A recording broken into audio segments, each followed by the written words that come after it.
இந்த பையன் அதாவது என்ன தான் சொல்கிறேன், ஒரு பாய் நெக்ஸ்ட் டோர், ஒரு ஒரு லவ்வர் பாய், ஒரு ஆங்க்ரி யங் மேன், இந்த மாதிரி படங்கள்லாம் பண்ணிகிட்டு இருந்தீங்க. ஸோ திடீர்னு ஒரு ஆக்ஷன், இது உங்களுக்கு ஓகேயா, செட் ஆகுமா அப்படின்ற மாதிரிலாம் ஒரு சில பேர் கேட்டிருந்தாங்க. பட் எனக்கு பர்சனலாக வந்து ஆக்ஷன் படங்கள் ரொம்ப பிடிக்கும். ஏன்னா நான் ஆக்ஷன் படங்கள், கமர்ஷியல் படங்கள் பார்த்து வளர்ந்த ஒரு பையன். ரஜினி சார் படமாக இருக்கட்டும், விஜய் சார் படமாக இருக்கட்டும், அஜித் சார் படமாக இருக்கட்டும், எஃப்டிஎஃப்எஸ் விசில் அடித்து 10 ரூபாய் டிக்கெட் வாங்கி பார்த்த பல கோடி ரசிகர்களில் நானும் ஒருத்தன்.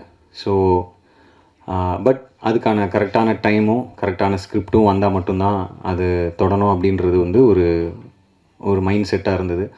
ஸோ டீசல் கதையை கேட்கும்போது எனக்கு இந்த மாதிரி ஒரு உலகம், இதை நம்ம கடந்து, இதை நம்ம பார்த்து, இதை நம்ம வந்து கேள்விப்பட்டிருப்போம், கடந்து போயிருப்போம். பட் இது எங்கே ஆரம்பிக்குது, இது உள்ள என்ன நடக்குது, இந்த வேர்ல்டுக்குள்ளே நடக்கிற, இந்த மாஃபியாவில் நடக்கிற விஷயங்கள் என்ன அப்படின்னு நமக்கு தெரியாது.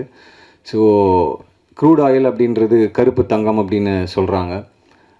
தங்கத்தை விட ரொம்ப முக்கியமான, உலகம் இயங்கிறதுக்கு ஒரு முக்கியமான விஷயமாக பார்க்கக்கூடிய ஒரு பொருளாக இருக்குது கருப்பு தங்கம்னு சொல்கிற அந்த க்ரூட் ஆயில். ஸோ அதுலேருந்து கிட்டத்தட்ட 165க்கும் மேலே பை ப்ராடக்ட்ஸ் வருது. ஸோ பெட்ரோல், டீசல்லேருந்து ஆரம்பித்து தார், அது மாதிரி எல்பிஜி, நம்ம மண்ணெண்ணெய், இந்த மாதிரி நிறைய வந்துகிட்டே இருக்குது. ஸோ இந்த மாதிரி விஷயங்கள்லாம் டேரக்டர் வந்து இந்த கதையை நரேட் பண்ணும்போது, சொல்லும்போது இந்த வேர்ல்டு ரொம்ப இன்ட்ரெஸ்டிங்காக இருந்தது. ஸோ அதனால தான் இந்த படம் பண்ணணுன்ற ஒரு ஆசை இருந்தது. நம்ம எடுத்தோம் கவுத்தோம் அப்படின்னு ஆக்ஷன் படம் பண்ணணும், 4 பேர் அடிக்கணும், கமர்ஷியலாக ஒரு 2 சாங் இருக்கணும், ஹீரோயினை ரொமான்ஸ் பண்ணணும் அப்படின்ற இன்டென்ஷனில் பண்ண படம் இல்லை.